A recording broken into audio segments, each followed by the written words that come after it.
Hey there, I'm Lance and I'm a gamer. And I'm Sam and I'm a non-gamer. And we are Love to Hate, where we try to help gamers find great games to play with non-gamers. And today we're taking a look at School of Sorcery by Dr. Finn's Games. School of Sorcery is a two-player game, only two players, in which you and the other player are going to be going head-to-head, battling over a number of cards. This is an area control game, but it does have some dice rolling, some card play. It's a pretty clever game with the mechanics. Let's take a look at it down below, and then we'll come back and share our gamer and non-gamer thoughts on School of Sorcery. All right, here's School of Sorcery on the table. Let me show you guys how this area control dice rolling game is going to work for two players. In this game, you are going to have a line of cards that you are going to be battling over. There are 6 of them, as denoted by the tiles with the different dice on them next to the cards.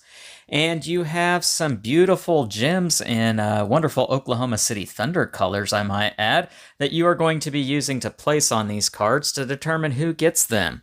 In more detail, how this game is going to work, it's going to follow the order that is listed here on your player board. This little wizard token is going to keep track of where you're at, and this will also denote who is the active start player. And this is a race to 13 points. And this is your score track. Now, at the beginning of the game, all players are going to, or both players, I should say, are going to receive 2 red cards. These are going to give them powers that they are able to do throughout the entire game, as denoted on the bottom of the cards, but they're also going to give you victory points at the beginning. So right here, you can see that I am going to receive 3 victory points at the beginning of the game. And so I go ahead and place my token on the 3, and I only need 10 points to get to the finish line. Now, how this game is going to work, the first thing that you are going to do, you are going to take 5 crystals. You'll do that at the beginning of every turn, and what these crystals are for, as I already mentioned, you are going to be placing them on these cards to try and gain them.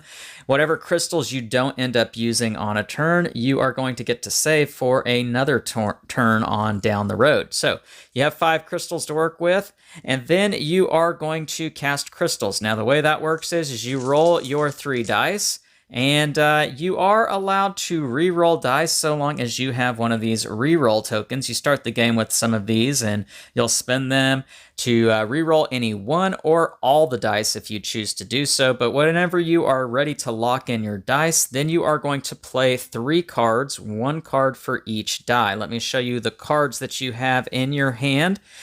You are going to have these 3 cards that simply say 1, 2, or 3 crystals.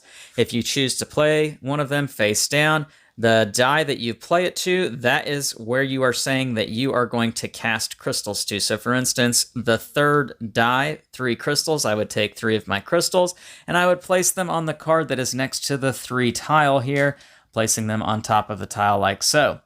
The other ones you could understand, 1 or 2. This one is very much the same. It's 0, so I might bluff my opponent by making them think that I'm going to place some crystals on 6, when in reality I am not placing any at all. And then you have 2 cards here that are going to shake some things up. They each contain this reversal symbol here, but really what that means is you are flipping the die over, and you can see here on your player board what happens when you flip a die over. You are just simply taking that die and you are turning it to the other side. So a 1 would become a 6, a 3 would become a 4, and a 5 would become a 2, and vice versa for all of those. And if you didn't know how a d6 works, whatever 2 numbers are on opposite sides of each other always equals 7. So there you go, if you didn't know that. Now, obviously, you would not flip the die over when you play the card. You would flip the die over after you reveal the card, which is what you do after both you and your opponent have played all of your cards. And then you would show them, oh, I'm actually playing at 3, not 4. And I would put 1 or 2 crystals on that card. Now, after everybody places their crystals, it is not time to award the cards just yet, because one of the 6 cards is the portal. And any crystals that get placed on the portal are actually going to be going to one of the other cards. Now, if only one player had casted any crystals to the portal for that round, then they would, if there were crystals there, they would take them and just decide where they want to split them up. And this is a benefit because you already know where your opponent has casted their crystals, and so maybe you want to battle for supremacy over a card, for instance. Now, if, for instance, there were crystals from both players on the card, like in this case, then you are going to take one of your die and you are going to pick a number, hiding it from your opponent, and then on the count of 3, you will reveal your die, and that will show you where you are placing your crystals and where they're placing theirs, and so on and so forth. Now, how these cards work, they're going to be 2 numbers on them. The bigger number indicates how many crystals you need to have of your color in order to win this card. The smaller number indicates how many more than your opponent you have to have. So not only do I need to have 4 crystals on here, I need to make sure I have 2 more than my opponent. In other words, if my opponent has 3 crystals, I need to have 5. You'll gain victory points listed up here in the top right for any cards that you win. And the colors matter. A red card is going to give you a permanent benefit that you are able to do once per turn. A green card will give you an immediate benefit. Score 7 points if you have both broken wands. Otherwise, you're not going to score any points if you only have 1. Also, take 2 crystals. So that's an immediate benefit. The yellow cards are going to give you a one-time benefit, but you are able to cash in on this at any point in the game. And that's how the cards are going to work. When a card gets awarded, all the cards above it are going to slide down, including the portal. When the portal gets to the 6th slot, it will simply just slot back in up at the top. You'll fill in gaps, of course. And that is the gist. Whenever somebody gets to 13 points, they're going to be the victor. The first player token will rotate back and forth to whoever is in the lead. They are going to be the ones who activate their powers first on any cards that they might have.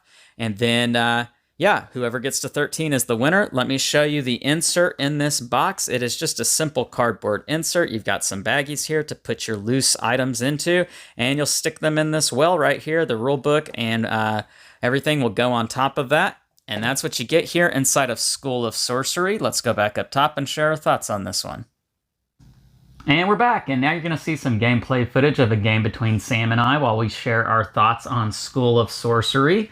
So first, initial impressions. When you see this out on the table, you have the cards, you have the shiny gems, you've got some dice. What were your first thoughts on this game, Sam? I mean, it looks like a card game, and that can be, it can always go either way. Card games can go either way with non-gamers, I think, or gamers in that respect. So I wasn't really sure what to expect at first. Lots of gems. Mm-hmm.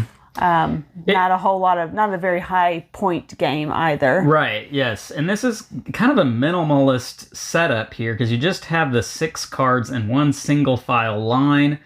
You've got a deck of small cards here. Each player has their own deck of small cards. Other than the gems and maybe the dice, there's not a whole lot that stands out to this game. And so my initial impression when I see it on the table is where's the game? Because it seems pretty small here. Getting into the game, learning how the mechanics work. This is an area control game, and this is a game in which you're going to be rolling those dice to determine where you're getting to place your gems, and the areas for each card shift. And so what was once a 5 the previous round is not going to be a 5 the next round. 4 is going to be different, 3 is going to be different. All of them are going to change as the game progresses. It's an interesting concept. What was that like for you as a non-gamer? Yeah, I think I liked it. I think it took a second to realize how the game was going to go and get used to the flow. But the fact that it changed, you didn't have to be too, I have to get a 5. I have to get, this is exactly what I want. It changed, and I think that works really well for a non-gamer. Okay. And then you have your own deck of cards, which you are going to be playing one card for each die. And that card determines where you're putting your crystals, because you might be putting 3 crystals on one card. Or you might be flipping that die and throwing a curveball to your opponent because they see that you rolled 2, 3, 6, let's say, and you're not going to be actually using the 2. You're going to be flipping that 2 and make it a 5.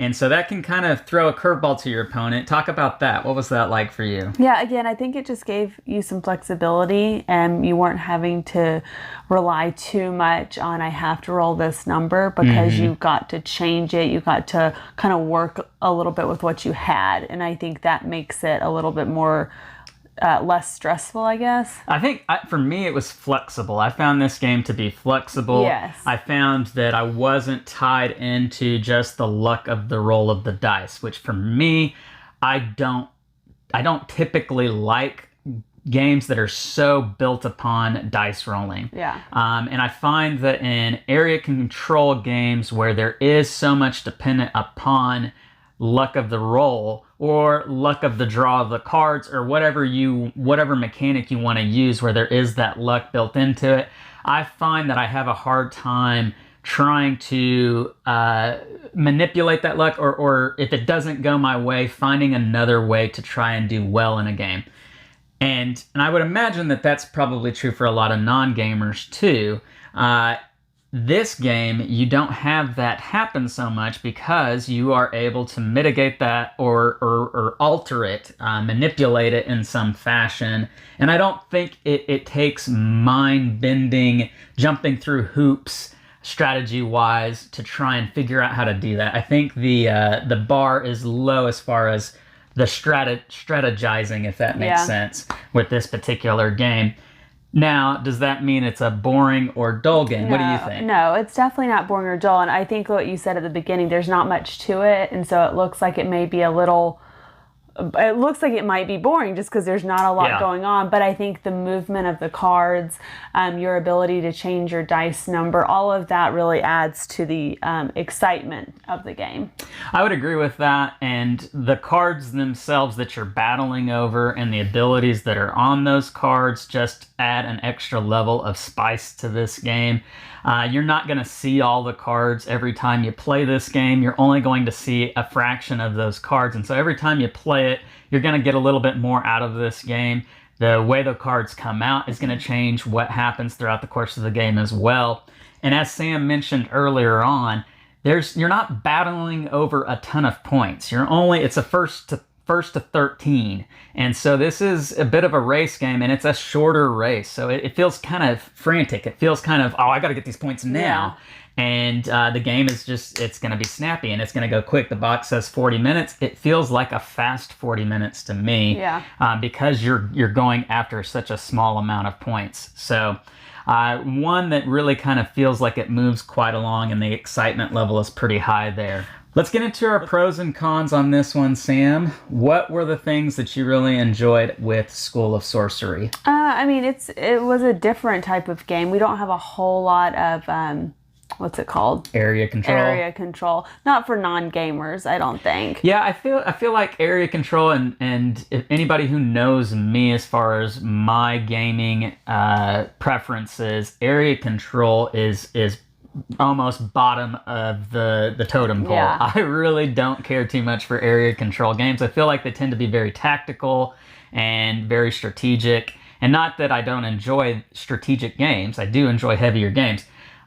It's just one that I feel like whoever's the smartest person at the table typically wins. Which really is just not going to go well with non-gamers. Right. It's not, it's just a gamer is going to be more used to that type of dynamic and that type of strategy, and they're going to do better. But I don't think Lance did beat me at this game, but I think it was barely. Well, so how this game tended to play out is that one person can get a lot of points on a turn and feel like they're running away with it, and then the other player can slowly catch back up. And a lot of this game seems to come down to the last turn. Yeah. And so some people may not care too much for that because it may feel like, well, I put in a whole lot of good work and I didn't come out with the victory. Somebody stole the victory away from me. I don't care too much about that. I think with this game, it's an exciting game with exciting finishes. Yeah. And getting back to the area control with this one, I feel like, as we've said, it is not so dependent upon your strategic thinking. That bar is not so high as far as, man, I got to be, Einstein here to try and figure out how to do well in this game. I don't think that's the case. Yeah. It's a fairly easier game to kind of wrap your mind around. Yeah. What are the things you like about it? I mean, it's a simple setup. It's really easy to learn. I mean, overall, it's just a pretty simple game, but it's an exciting game too. Okay.